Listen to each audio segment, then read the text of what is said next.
What is going on, you beautiful thought-having people, you? Give It Thought back here today for another Final Fantasy 15 news update. So I made a video around a week ago now that went over the news that Final Fantasy 15 will lose its open world status about halfway through the game, where it will turn into a more linear, traditional Final Fantasy experience.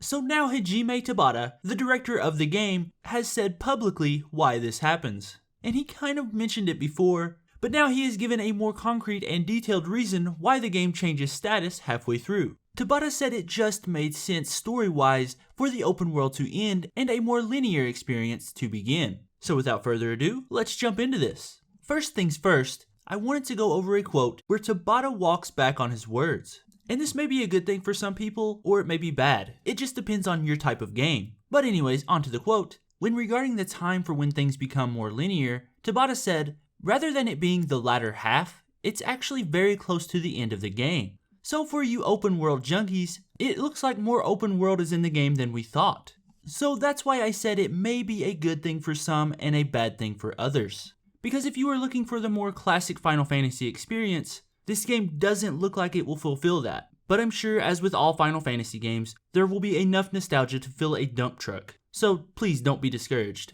Tabata then went on to say, in defense of this change, I wanted to ensure that the last part was a little bit different from the open world environment, and more of a packed, condensed type of game experience.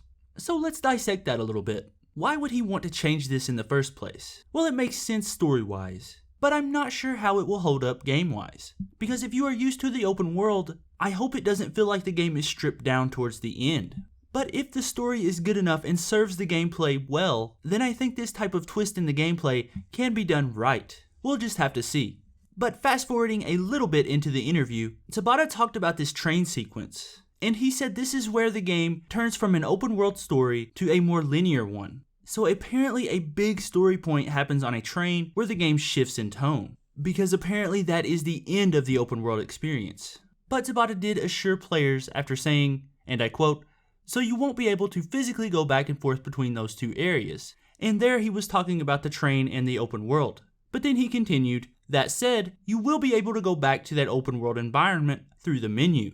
So for people that want to go and find everything in the open world and don't want to finish the game right then, they can go back and find everything they want to find, be it summons or special items. So I think that's a really cool addition, that it's not really restricting you to that last part of the story. In that interview, he also brought up the fact again that there is potentially 200 hours of gameplay in the open world. And even though we've heard that before, that is really, well, it's astounding, and I can't wait to dive in there. But after you reach the train, Tabata said the game finishes up in an episodic fashion. But that just makes me wonder why he said half of the game is linear and half of the game is open world in the first place. It must be a pretty big chunk of the game. But now that we know that we can go back and forth between the open world and the linear game, I'm not really as worried about it as I was before, and I hope that translates to you guys. So to sum things up, not exactly half of Final Fantasy 15 is open world, it's more towards the end of the game, and you can go back and forth, so all is well within the world of Final Fantasy. But what do you guys think? Would you guys rather have a more traditional linear game, or do you appreciate the open world approach Square has taken with this game?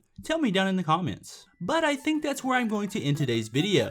If you enjoyed this video, why not smash that subscribe button for me? I just passed 500 subscribers and it's a really big milestone for me. So I'm really happy to see anyone who wants to pile onto that number. And also, why not check out yesterday's No Man's Sky discussion video? There I talked about whether No Man's Sky can recover from all this bad press it's been getting. And the comment section is pretty lively, so go check that out.